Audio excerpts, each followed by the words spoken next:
All right, welcome to another Pro Football Doc Sports Injury Central podcast. As we head more and more to football season, we're trying to get in some good guests because during the season we really don't have time. And here's a guest that I've wanted to get on for a while. He's kind enough to have had me on with his Twitter Spaces and other things, and he's a big-time media celebrity. I'm just a doctor trying to analyze medical stuff. So I'm thrilled to welcome on Steven Cheah from what? From Barstool, Yak, Fantasy Football, Tampa Bay Bucks fan, and now commissioner. Yes. Yes, Fantasy Football Commissioner to the stars of the MLB, to which I feel like I'm almost cheating the system because I'm not a baseball fan. I'm very privileged now. I'm on a group text with all these, big-time baseball players, and it's funny. Well, maybe that's why they got you, because you can be impartial. Yeah, completely impartial. It's funny. On Pardon My Take, they were joking about PFC mentioned how I probably know Mike Trout from being an Eagles fan. And I do know Mike Trout. I know he's on the Angels. But my second thought was, he was the Eagles fan that was at Super Bowl 52. So, yeah, I'm football and basketball, and outside of that, not much. So for those who don't know, this whole fantasy football conundrum, Major League Baseball players, Tommy Pham, Joc Pederson, Mike Trout, resigned his commissionership. Yep. And you were the new commissioner. Yes. Very highly paid job, I'm sure. It wasn't random at all. I was just at home cooking dinner one night, and Dave Portnoy said he sent out a tweet 5 minutes before that. I hadn't seen it. I was cooking. And he said that he had just been invited to this league, and it was on him to find a new commissioner. So I am certainly a guy who is knowledgeable in the fantasy space, but also by persona a rules enforcer. And they thought I'd be perfect for the job, and I accepted within seconds. So a really exciting opportunity. I think that I don't want to say I've gotten to know the guys, but I've been introduced to them and we've texted a little bit. But I think they just need some order. I think that they're a good fantasy league. It seems like there's a lot of spirited ribbing between each other, and I'm looking forward to a good season. We got to establish some rules. I've already narrowed down a draft date, which is very difficult to do with Major League Baseball players who are playing during the entire draft. During the All-Star break. Yep. All-Star break. That's your chance. Too early. Way too early, because that's before preseason. If something happens in preseason, then, kind of everything out the window. So. Way too early, Doc. Well, Scott Fish is that early? Yeah, a little bit, but... Risk. Anyways, so Portnoy's in this league. He is. He took Tommy Pham's spot. Oh, okay. Yeah, so you're safe. You're not going to be slapped by anybody. Who knows? Nothing is off the possibility is there, right? but so much for impartial now. Your quote boss is in the league. Sure. Can you maintain your impartiality? I like to give Dave quite a bit of guff when I can, so absolutely not playing favorites to Dave at all. All right, so settle the question. Sure. If you were fantasy football commissioner to the baseball stars previously, would you have allowed what Joc Pederson did? Sure. So it would have to depend on what the IR stipulations were before the league started. It looks like by the letter of the law that what he did was legal. In which case, certainly we could open it up for a revote for the next season, but there's not many things that you can change mid-year. Like, for example, if there is a huge COVID outbreak and many teams have rescheduled games or things like that, certainly that would be a time where a commissioner could step in and say, okay, we have to either open up more COVID injury spots because one team gets hit way harder than another, or things with rescheduled games. But as far as actual rules within the league, the the framework of the league, I don't think anything can really be changed mid-season as opposed to like IR rules. Certainly you could, push back on something. It's actually coincidental. In the past 2 seasons, I played in 3 different fantasy leagues with different groups of friends. I have had actual, I don't want to use the term dust ups, but like, beef with. You can't say dust up. You might get fined $100,000. With 2 different people based on certain things. One guy dropped his whole team in a keeper league because he was out of the playoffs. Things like that. And another one was like an IR COVID thing.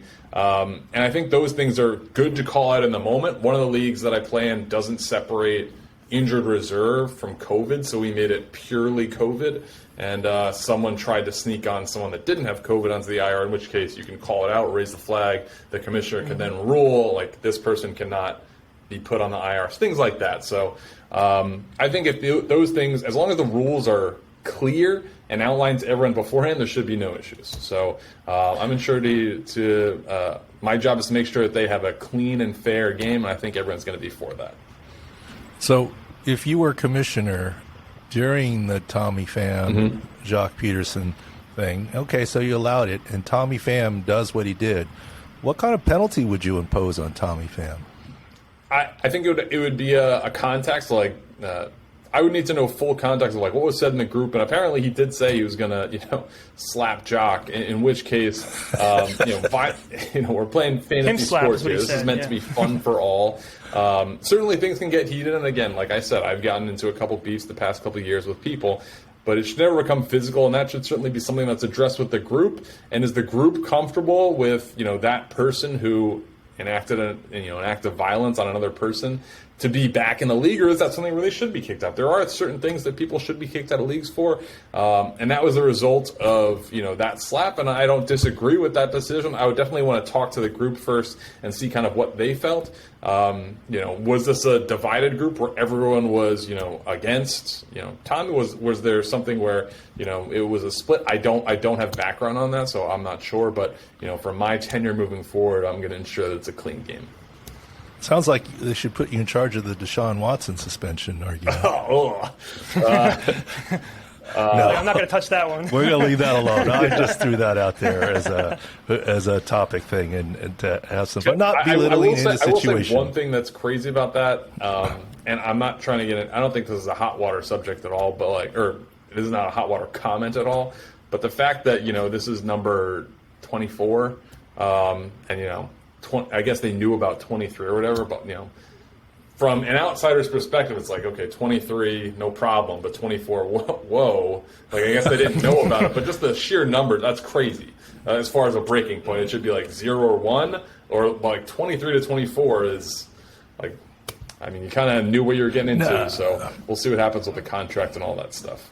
Yeah, and I have no idea what really happened, and nobody does. Presumption of innocence, but I've written, Steven, look, in pro sports, athletes are creatures of habit. Mm-hmm. They like going to the same restaurant, staying in the same hotels, going to the same things. They don't move around on massage therapists. Okay, if you're new to town and there's a different technique and you're trying, look, players fly masseuses to away games a lot of times, as you know.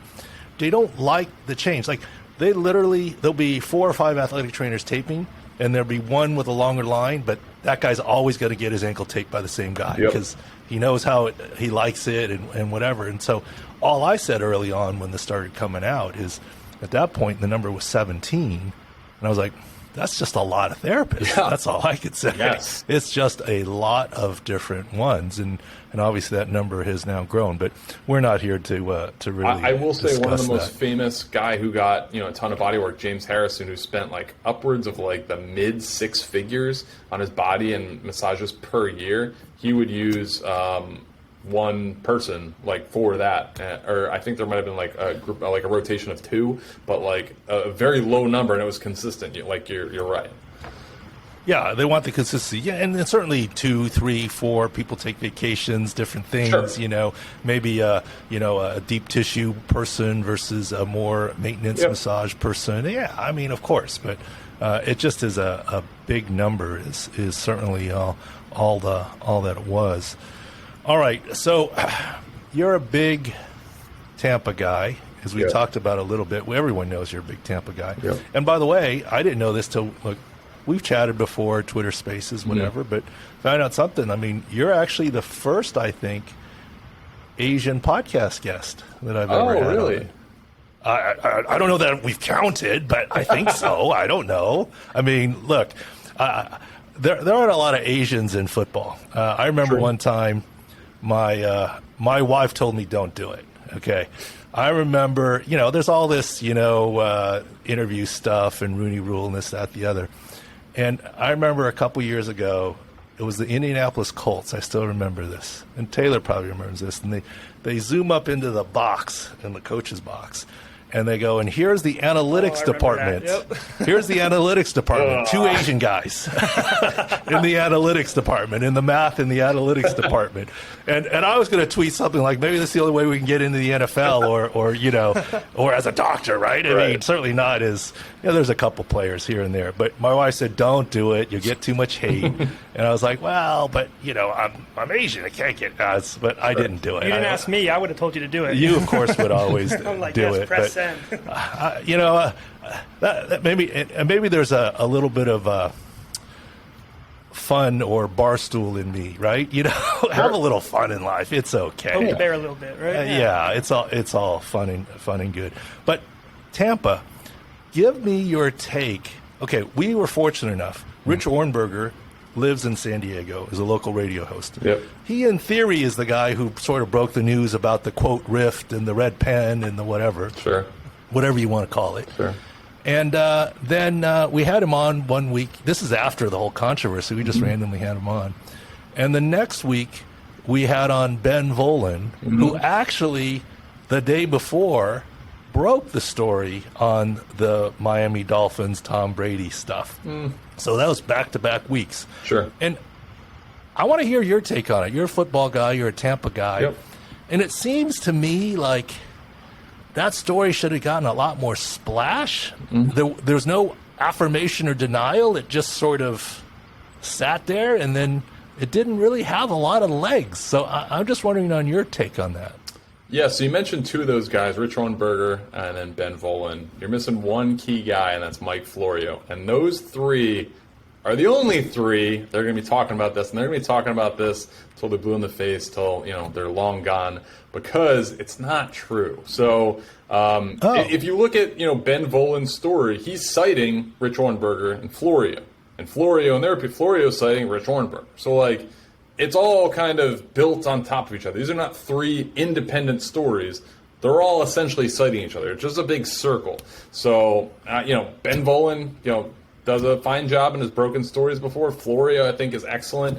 I think he's very wrong on this. If you look at the Pro Football Talk articles leading up to Tom Brady coming back, all the reports were he wanted to come back and play for San Francisco from Pro Football Talk. So, I think it's a lot of throwing stuff against the wall. Rich Ornberger has been, respect him as a columnist, certainly a former player, and, I'm not trying to bash other guests on your show, but he's been wrong about stuff before, too. So I'm not super surprised. Those are the three guys that you're going to get to really talk about this who feel like they have knowledge of the situation. Ornberger played with Brady, so I get it. Do they have a close relationship to this day?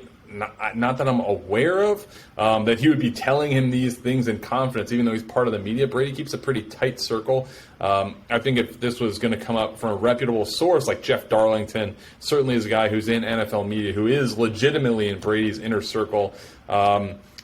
It's funny, Rick Stroud asked, who's a very respected Tampa Bay guy, beat reporter, asked Tom Brady at his first press conference back, what was there any truth to this? And I do think that there is some truth, but let me clarify, and this is just going off of facts and what Tom Brady has said, is that Stroud asked Brady, if there's any truth to him going to Miami, and Brady, kind of didn't really want to comment on it, but said, there were opportunities I was exploring after my playing career was over.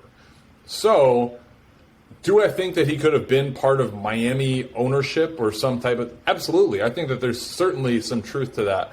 But the fact that they're insinuating that he was going to play quarterback for the Miami Dolphins makes no sense. So, like, if you just think about it from a roster and a competition perspective, the first year that Tom Brady played in Tampa was 2020, and they won the Super Bowl. However, it was a very difficult learning curve to do that. This is a guy who's been in essentially the same system his entire career. He has to learn, new teammates, new system, new playbook, etc.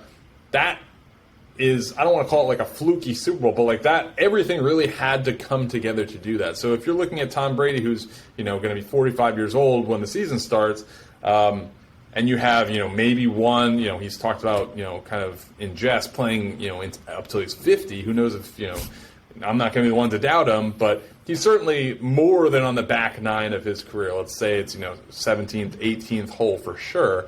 Why would you want to go to I don't know how, objectively we can, but an inferior team with worse players. Like the Buccaneers were, they didn't win the Super Bowl last year, but, they finished the season with a, good record.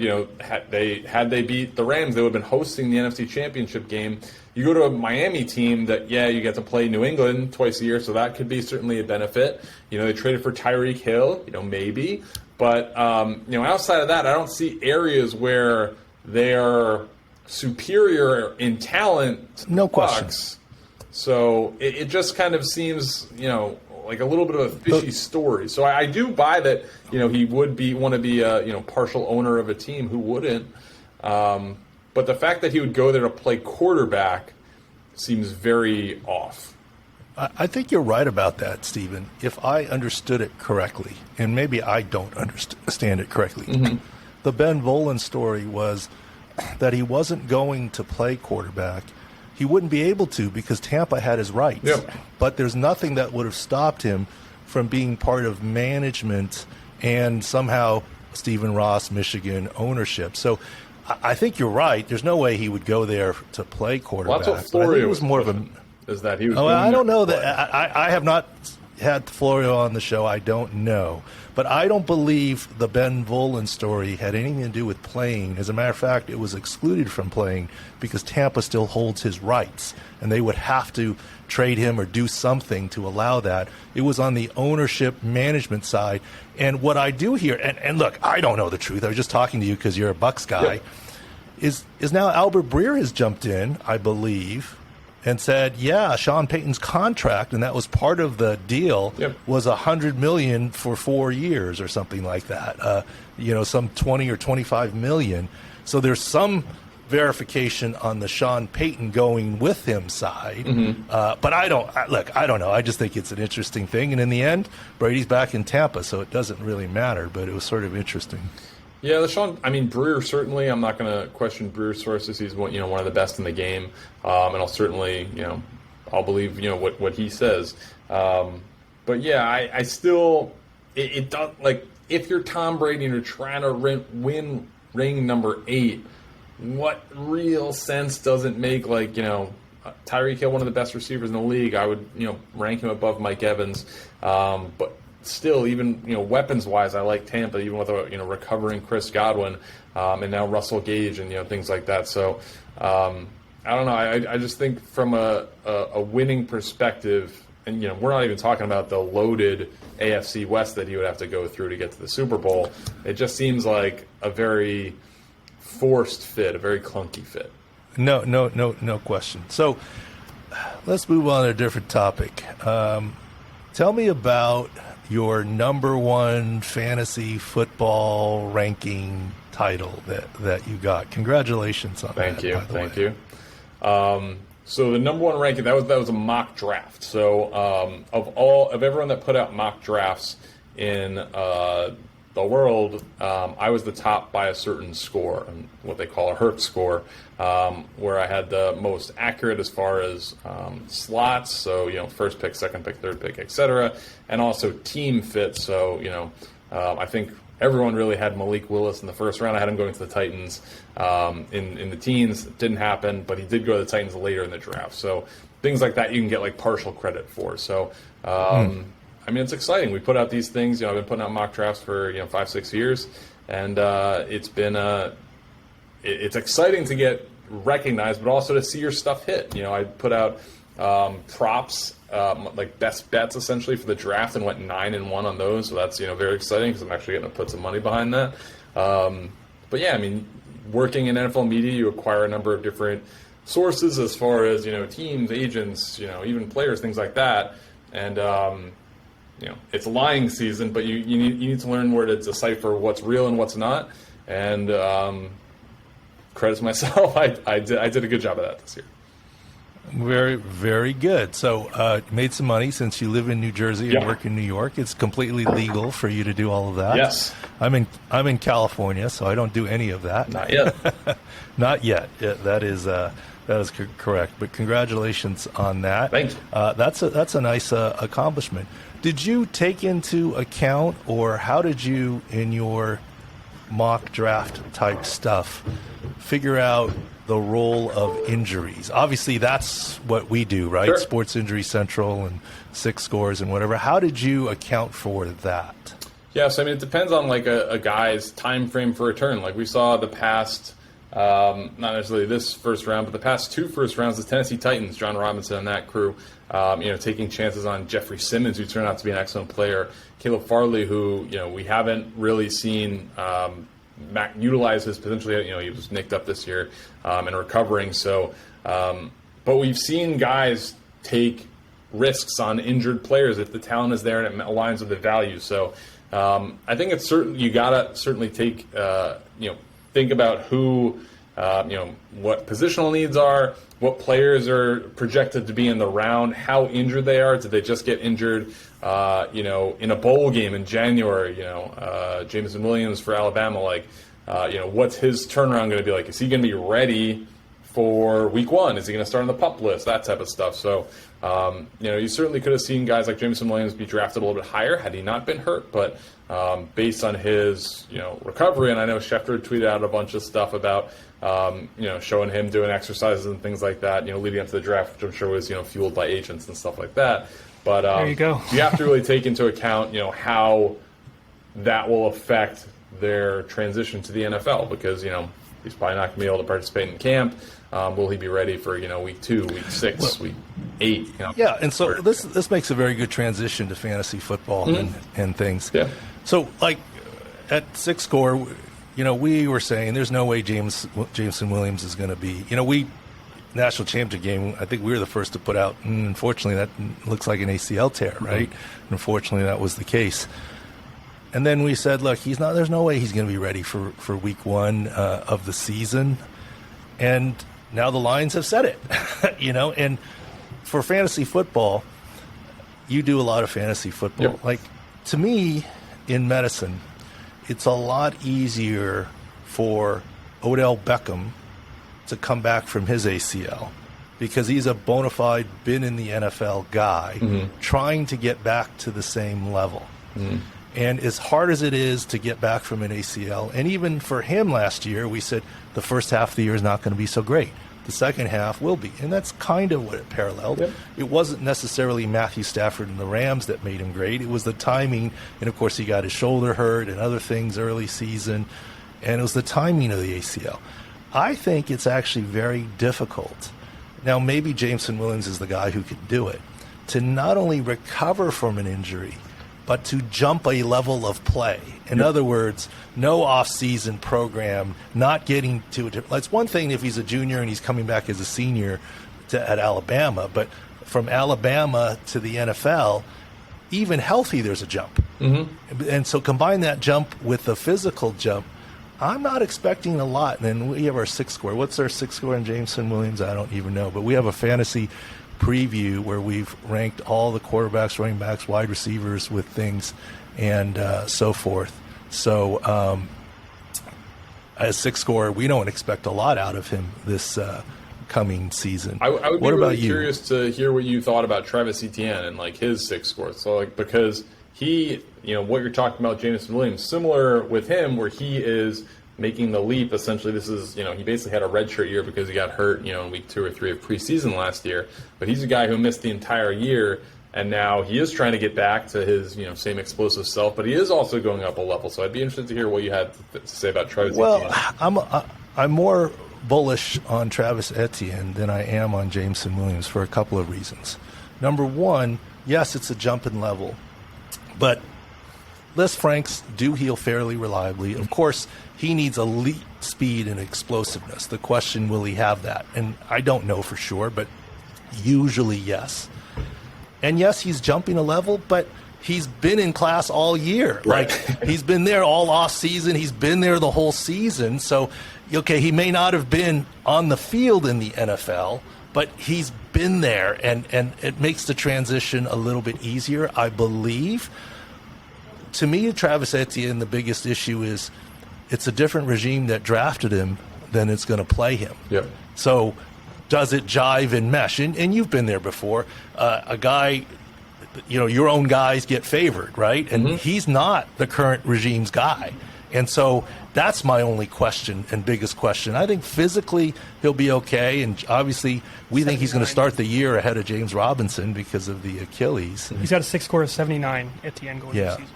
Etienne 79, he's getting there, and not so it's a guarded optimism, but not full green light is where we're at. Okay. And then another one that I think that we've been talking about for fantasy football, and yeah, we're getting into some of our things, because I know fantasy is such your big thing. What do you think about Michael Thomas? What do you think he's going to be at? I mean, he hasn't done anything since 2019. I think when he played in 2020, he played maybe 7 or 8 games. I believe he had 0 touchdowns. So I am not a big believer in Mike Thomas. I saw Dan Orlovsky put out a tweet last week where he said, number 1 receivers that keep defensive coordinators up at night. And he put Michael Thomas on there. Michael Thomas He might be the third receiver. What's that? Yeah. He might be the third receiver in the Saints going into the season, right? Yeah, that's kind of what we said. I kind of went out on a limb there, and I'm hoping you're backing me up on this. About 6 weeks ago, we put out an article, and I said, Michael Thomas, right, might be the third receiver on his team behind Jarvis Landry and Chris Olave. And that was based on looking at some of his video where I didn't think he was moving that well. This is before he did not participate in the team's minicamp due to his ankle. And as you put it, between a couple ankle surgeries and it's been well over a year, is a couple months going to make him that great again? And even this last week, there was some video and single leg hops and other video where it's like, I don't know. I think he looks relatively pedestrian. Now, he's still Michael Thomas. Sure. But, I mean, when he was at his best, he was a top 3 in the league. I think there's a chance he's number 3 on his team now at this point in time. But, I don't want to be too harsh on the guy. It's all due to physical and injuries. I mean, I'd be blown away if he was slower than Jarvis Landry, I'll tell you that much. As a Mike Thomas and Saints hater, I would still think that he would win a foot race there. But, yeah, I mean, from that position, assuming they're going to keep the same offense, which I believe they are, he's going to be that big slot, that Marcus Colston role. And, Colston ran, I believe, like a 4.46 or something coming out of Hofstra. But, over the years, certainly, his speed did decline, and he was more just that big slot, can box out, can catch balls up the seam, can secure them. I think if Michael Thomas is healthy, or, even, a 6 score probably of like 70 or above, I would rely. I think he'll be okay. Like when he came back in 2020, he did put up. He had a couple 100-yard games and stuff. He wasn't putting it in the paint. He wasn't scoring touchdowns, but he still was, making Taysom Hill look a little bit better and stuff like that. So I would be surprised if he can't at least get back to that level. As far as 2019 Michael Thomas, where he's a top 10 player in the league, that type of thing, I don't think we're ever going to get back there. I mean, you don't see guys have injuries that cost them multiple seasons typically that return to the form just like they were before. So I think it would be a big leap to say that he's going to be that same guy, but he's getting paid like that guy because he got that contract though. Yeah, good for him.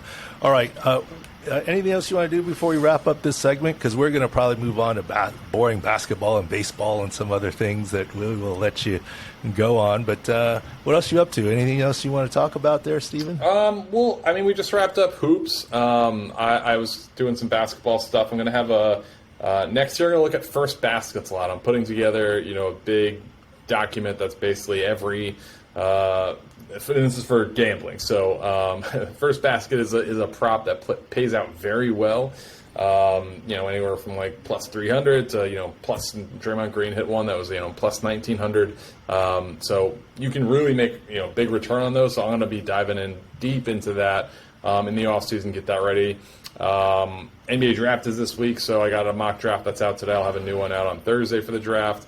And then next week, I'm actually going to release my top 100 players in the NFL. So we're going to go 71. It's basically going to be 30 a day for the first 3 days and the top 10 on that Thursday. I believe it's June 30th. So looking forward to that. Going to have a lot of graphics around that.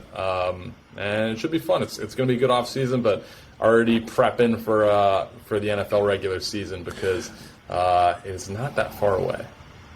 Well, we'll have to get with you again. Absolutely. This is our first year with doing NBA stuff, and I'll tout some of the guys. Look, we brought on a Chicago Bulls doctor, a Houston Rockets doctor, so it's not just me. I have some limited NBA experience, but not as much as they do. And one of the things we had is, we do these team six scores based on health. Mm-hmm. And one of the stats is if you just blindly went by the healthier team, if a team was healthier by 10 points, mm-hmm. and you blindly went by that against the spread, it was 30, 19, and 2. 30, 19, and 2, 61%. That's just blindly going at that. And there are times that, obviously in a 7-game series, you're still 10 games healthier, but, there's some ebb and flow of home field, and those counted as losses. And then the other thing that I think we did pretty well, and I got to give kudos to the guys, like in December, we said, Zion Williamson not playing this year, right? And Embiid coming back from concussion, he was going to play. Curry in Game 4 after his foot injury, we said, no, that's nothing. So believe it or not, I think we found that the injuries in basketballs are even more important because it's fewer guys, more importance than football. Football, so each basketball player is really 4 starters in football, right? Because 22 versus 5, right? So when you have a starter who's not 100%. So anyways, that's what we found. And so we're going to do some more analysis in the offseason for us on basketball, too. Let me ask you one basketball question then. So NBA Finals, Game 5 to Game 6. Game 5, Robert Williams, Boston Celtics center. He played well from what he could do, but he was very noticeably limping, running around. Wasn't able to really get off the ground with the same bounce. Game 6, he looks normal. How does that happen? Well, it has to do with how much swelling there is. Apparently, he had a lateral meniscus tear, and we said from the get-go, he killed us. He returned way earlier than we thought he would, right? But as it turned out, he was a limited return, and he was never all the way there. Lateral meniscus take longer, and it just doesn't matter how much swelling that given day from flights or usage, and that's why his minutes were always restricted. His knees were getting drained before every game, too, so maybe he responded well one game. And our other big take that we said was going into the series and the whole thing, we had more worry for Tatum than ever anything on Steph Curry's foot. Mm-hmm. That shoulder, that stinger, and, there's some people out there say, well, he didn't do very well. I think he deserves a little bit of a medal for playing through what he was doing every game, every other game with the stinger, and he was not 100% in terms of what was going on. That's interesting. Not a lot of people willing to back Jason Tatum right now, but I applaud your bravery, and you guys are obviously well. Well, we just, in terms of injuries, we're saying his injury was lingering. That's all we're saying. Yeah, I mean, if your right shoulder is bothering you with a stinger, does it affect a little bit of your accuracy and your ability to play? I mean, it wasn't like he was terrible, but I don't think he really ever hit his prop once, did he? I mean, I don't think he ever did. 12 of the last 19 games, too. Yeah. So anyways. All right, Steven, thank you for making the time and coming on. I really appreciate it and appreciate turning the tables. Usually you're asking me questions, and this is a little bit the other way around. And so we'll be right back with part 2 of the Pro Football Doc podcast. All right. As we continue with part 2 of Sports Injury Central Pro Football Doc podcast, thanks to Steven Cheah for coming on. He's a fun guy. I like him. Very informative. Yeah, absolutely. Yeah, smart guy, I think. Very, very good friend of Sports Injury Central and the stuff that we do. So it's good to have him on. All right, where do we want to go next? What do you want to talk about?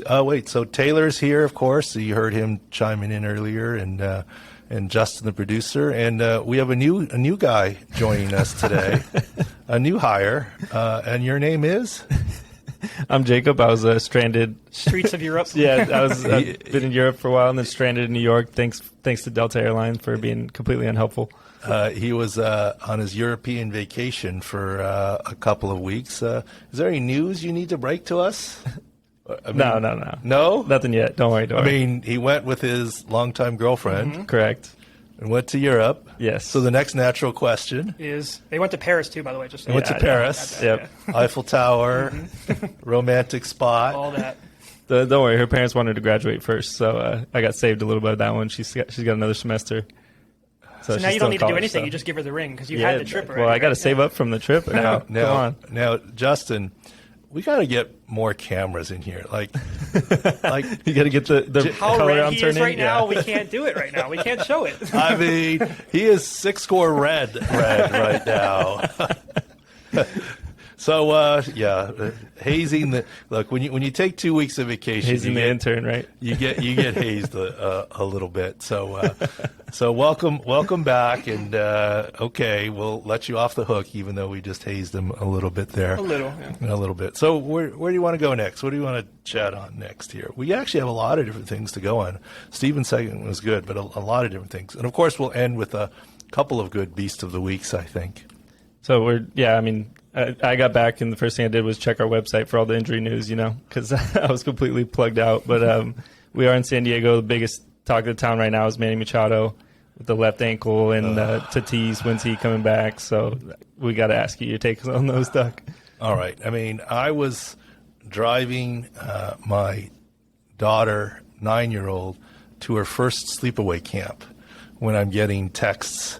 And, of course, we'd just turned on my son, always wants to listen and watch the Padres. He's a huge Padre fan. Look, Tatis has been his favorite player, but because he's been injured, he's been shifting to Manny and Cronenworth. So at this point, maybe he needs to stop rooting for Cronenworth because he's going to get hurt next. Machado.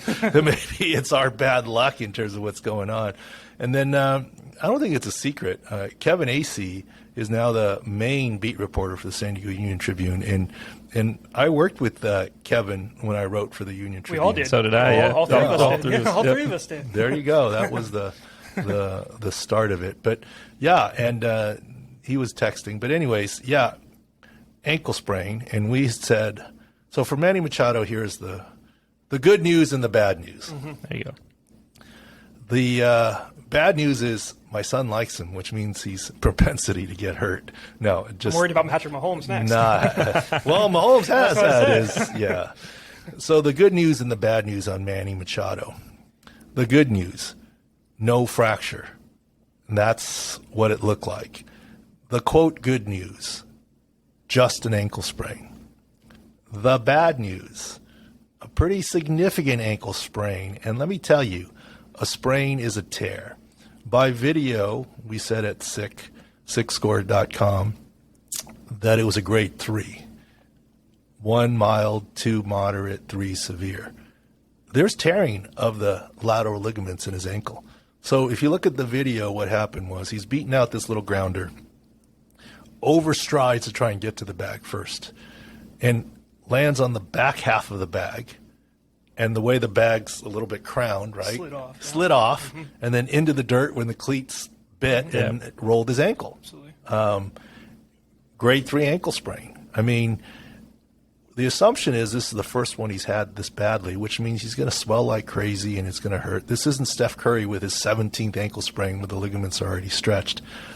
So at this point in time, look, it's going to take him a while. He's going to be in crutches and a boot the next time we all see him.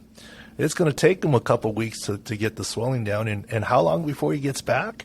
I mean, I'm a big Padres fan. I'm going to the game tonight with my son and my wife and, et cetera.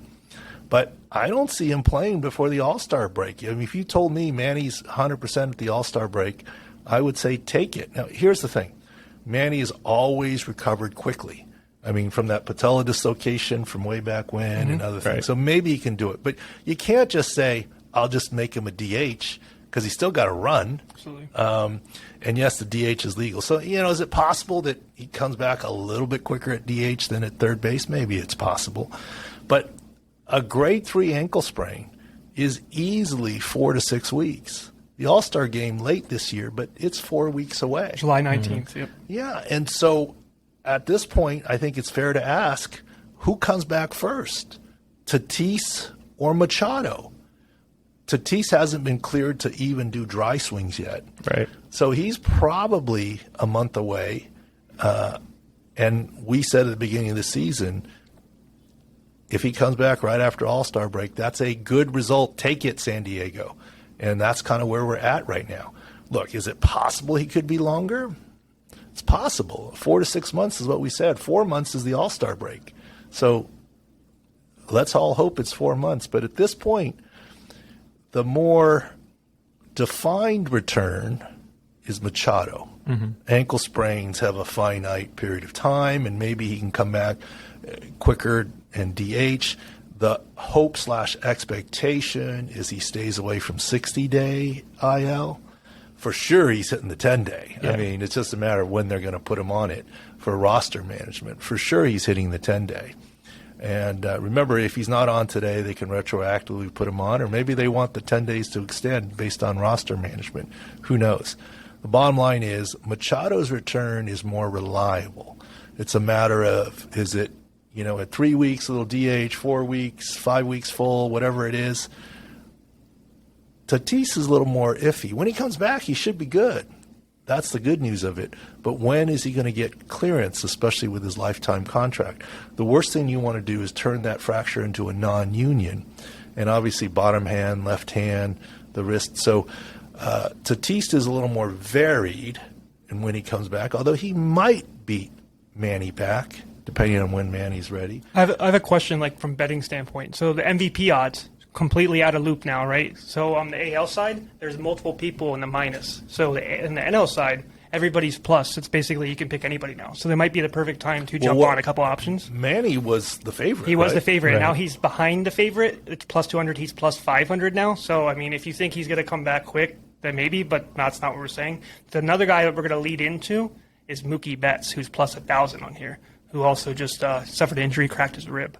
What do you see I mean, look, I'm not a gambling guy, but, from an injury perspective, there's no way I think Manny, if he misses a month, he's not winning the MVP. Right. Well, where I want to go with that too, Doc, is Manny Machado is the best third baseman in the league defensively the past 5 years plus, maybe. So is that ankle going to affect him? It's a left ankle, so maybe limited mobility, but that's where the foul line is, going to the right. So certainly he can return as a DH, and he's not going to leg out doubles and triples, right. But Anymore. his bat is pretty valuable. So I mean, there are a lot of DHs that don't get around that well. So look, could he? What I said, look, I don't think he's coming back till after All-Star break. I'm saying at third base. Yeah. Now, could they have him as a DH here and there? Sure. Yeah. I mean, Just for the bat, yeah. But even then, that's past 10 days. Right. I mean, it's not any time soon. But I think it's clearly gonna. I mean, last year was pretty easy when Mike Trout hurt his calf. It's like there's no way he's going to be the MVP anymore. I think this is an uphill battle. Mookie Betts, he's going to miss a little bit of time too with his broken rib, but ribs heal pretty quickly. I think he's back in 4 weeks. Now, does that hurt his chances? Of course it does. You're missing a month, but it's a more reliable return. Rib fracture is more reliable than ankle, this type of ankle sprain. So, look, we'll know more tonight. I mean, I expect Manny's ankle to be swollen enough that they don't let him come to the game. Let's say you're not going to see any pictures. And they have his foot up at home, Right. elevated. Now, could he come to the dugout and have his foot up? Sure, but you're not going to see him in the dugout with his foot down, sitting normally and letting it swell. Right. I mean, that'll tell us how bad. I mean, if he is, then maybe I need to revise my estimates as where he's going to be there. But I don't see that happening. I think he's going to be at home or in the clubhouse elevated, not in the dugout with his foot down. So I don't know who else is up there for MVP, but the odds have certainly it changed. seems wide open the NL right now. Because once Betts and Machado both got hurt, they were probably two of the top four. So once them both got hurt and their bouts could probably miss a month. That's significant. Yeah. already got texts on who to pick. I mean, because it's up in the air. Who else is out there? So you got Pete Alonso, which is a really big one I like. Well, he had the hand thing, but that wasn't much. And that happened in San Diego. That did, yeah. And then the one that has a little bit of injury, but he's been playing through my son was not cheering for Pete Alonso. So that's why that part of the G. That's probably why his hand wasn't broken. He probably was cheering for Bryce Harper, though. That's the next guy. He's got the little thing on his arm that you talked about. That's not affecting him too much, but the fielding it definitely has. I think he's on my son's fantasy team. So there's a correlation there. There you go. It's like 5 degrees of separation from your son, injury-wise. So. Yeah. So, maybe we found the common thread. My son, right? I mean, Tatis, Machado. He was watching the game that Pete Alonso got injured, but doesn't have Pete Alonso on his team, and he's not a Pete Alonso fan. So maybe that's why Pete Alonso did not break his hand, and he's still pretty hot for the MVP. Let's see, Bryce Harper. I think he's on his fantasy team. So that whole little Ono collateral issue, maybe my son is the link to some of this stuff. But he's funny. Anytime there's like a Padre report for injuries, he yells for me. Or anytime a player goes down, he yells for me, kind of deal. But who knows on that MVP race, right? Yeah. But I just know Betts missing a month and Machado missing a month. What's the ones we're taking off? So we're taking off Machado, we're taking off Betts, and we're probably taking off Acuna, right? Acuna was never on the list for me. I mean, now he's on my fantasy team and he can steal bases, but look, acceleration and running. What he can't do is decelerate and cut, which is play outfield. Mm-hmm. But he can slide and get into second base. Right. He's been doing it. Yeah. I mean, that's a straight line run slide. He doesn't need to stop. Yeah. Now, let me tell you something. I'll bet you this, too. Even if there's no throw, I guarantee you Acuna will slide. Because otherwise, he's not stopping. Yeah. He can't stop. He's going to be off the base. Yeah. That makes sense. He's going to always slide because he's coming off the ACL. But, he's helping me out in my little father-son fantasy league thing. But, so there's a lot of injuries in the National League. There. Maybe it's a topic for another time, but all those 3 guys we just named, I mean, they crossed off Betts, we crossed off Machado. The other 3 don't play defense at all and haven't played defense because, Harper and Acuna's because of injury, but Alonso, he's an all right fielding first baseman. He's a big boy first baseman, hits homers. Yeah. But the other 2 have played less than 50% of the games in the field, and they wouldn't even be playing if there wasn't a DH. That's really interesting to me. It's interesting because this is the first year of the official DH, right? I mean, that's Acuna. Acuna wouldn't be in there, I don't think so at all. And Harper, I don't think would be in there. So that's an interesting point. I'll tell you right now, as a Phillies fan, you want Harper out there because the team's already bad defensively, so he's the best defender. So they don't want to put him at DH. They want him in outfield. So if he can't play, then that's it sounds like an interesting article for you guys. The advantages of the DH in the National League. They picked a good year, right? They did. They really picked a good year or two. Do you think they had that in mind when they made this change? Let people play their injured a little bit? I don't know. I mean, it's probably just offense sells tickets. Yeah, it was inevitable. It was trending towards that for years. Yeah. So Alonso's the only guy that is, quote, healthy. Yeah. I don't know. Who knows? Who knows who'll be MVP? Yep. All right. Anything else? Or should we go to Beast of the Week here? We should, yes. All right. So Beast of the Week, we got 2 candidates here. One is my boy, Scott Turner. You guys know Coach, his dad, Norv Turner, is Raider great, yep. All right, I got a sideline on a story. Norv Turner lives here in town, still friendly with him. He's helps us with some of our Sports Injury Central formulations and our field views. He's an investor with us. He's a big supporter. And so one day we're going over to his house to go over formulas. Mm-hmm. Like, how do we do this?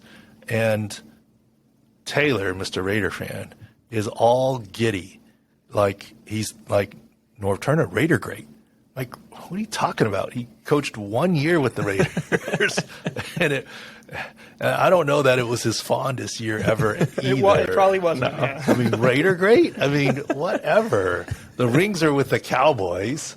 He's got a lot of history in Washington, even the Rams he's had a history with, and he's been around a lot of different places. Your team, the Chargers, right? The Chargers and Raider great. Anyways, he claims everyone is a Raider great, so they got to have a game in. Whatever. Anyways, his son Scott Turner is deadlifting a heck of a lot of weight, as you can see here.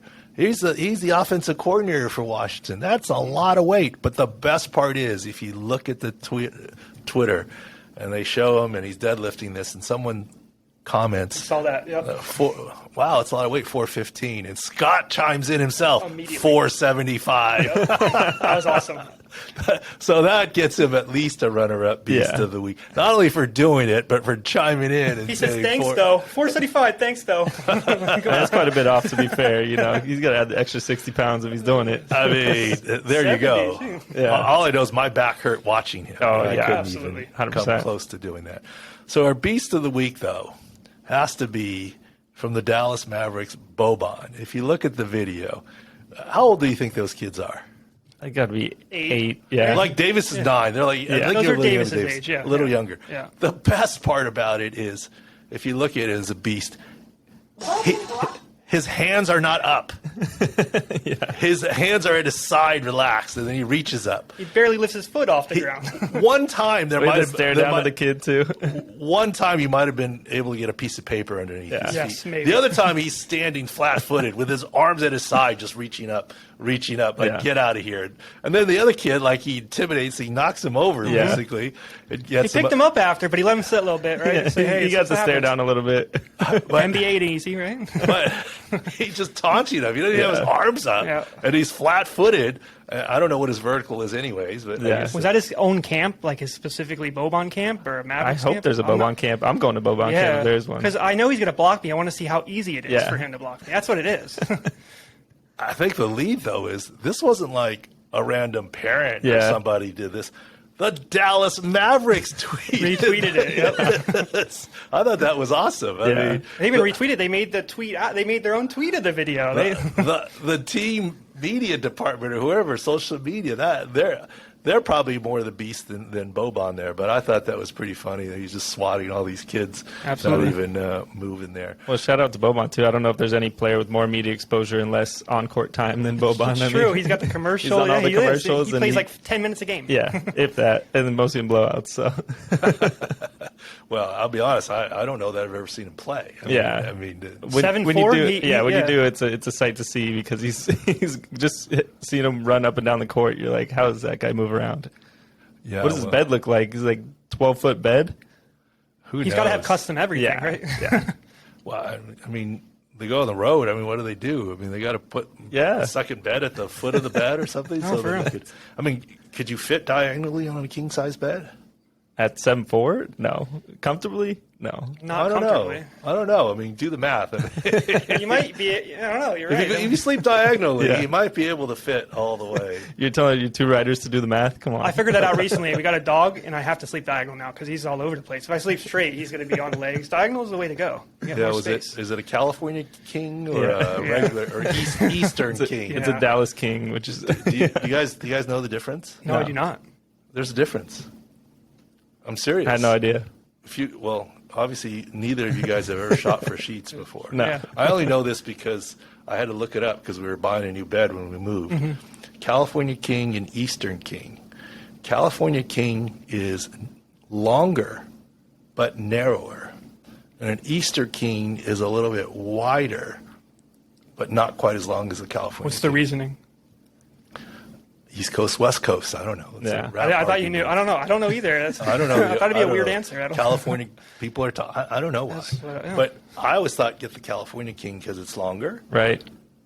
but it's narrower, I don't know if I like narrow. a little narrower. Yeah. And so I told my wife we needed the Eastern king because we always got kids crawling into Yeah. bed. Yep, true. I mean, I'm only 6'1", right? Yeah. I mean, I could fit in a regular size length bed. I don't Yeah. need the extra length. I need Right. a little more width for the kids. No, for sure. I bet you guys didn't think you'd get that on a podcast. No. right? Learn something every day. and Come on. California Yeah. king. Stay to the end for the bed talk. Yeah. Pillow talk. Yeah. Pillow talk, yes. All right, guys. Thanks for listening, watching Pro Football Doc podcast, Sports Injury Central podcast, and more football as we roll along here. We're going to do a couple of basketball summary articles here and then basketball draft articles, but football. We got a preseason injury preview that is almost completely done. I don't say 80-90% of the guys Wide receivers are done. almost done. Running backs and QBs are done. So we're getting there. Yeah, and that's where you'll get the Michael Thomas, J.K. Dobbins, what's CMC, what's Saquon. Travis Etienne Robinson scenario. All that Yeah. stuff. So Sports Injury Central, sicscore.com, and we'll have 6 scores on all of them. Nobody's 100. That means you got nothing, and unless you're brand new kind of deal. But if you're in the 90s, you're pretty good. But think of it this way: if you're in your 90s, we're saying your health can get to 90+% of your fantasy projections. If you're at 75, it's only 3/4 is your best case scenario. Michael Gallup, for instance, right? He's only having half production. So. Michael Gallup will have a low 6 score because he's not going to be ready at the start of the season. And so you're going to lose that production. And even when he is back, but, same with Jameson Williams, and a lot of other people, et cetera. I find it interesting how some people still think Michael Gallup's going to be fine, and Jameson Williams is going to be fine, and some of the other guys come. But then again, you have the Washington football team or Commanders now saying, Chase Young isn't going to be 100% for the start of the season. Isn't going to be ready to go. Yeah. I mean, the way the reporting is and Pollyanna the spin and stuff, right? is very interesting in terms of what it is. Even the Detroit Lions on Williams, like it's news that he's not going to be ready for the start of the season. Dan Campbell's alerting us. We didn't know before. I mean, at least Dan Campbell's honest. I mean, it's news to Jameson Williams. He was saying he's going to be ready. He knows. He knows.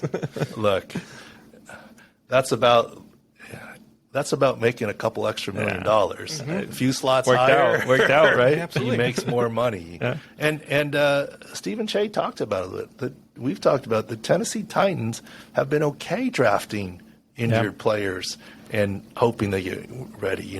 Jeffrey Simmons is one that they knew wasn't going to be ready. They signed Bud Dupree, and they knew he wasn't ready for the start of the year, and he had a mediocre at best first half of the season. But the last quarter of his season, he was pretty dominant from his edge rusher. It's awesome that he position. uses those tendencies to make the mock draft. That means he's going deep. That's the stuff that we do, right? Injuries and stuff like that. Yeah, so it's we awesome. like Steve Cheah. Anyways, all right, thanks for listening today, and more stuff to come this week at Sports Injury Central. Thanks for listening and watching.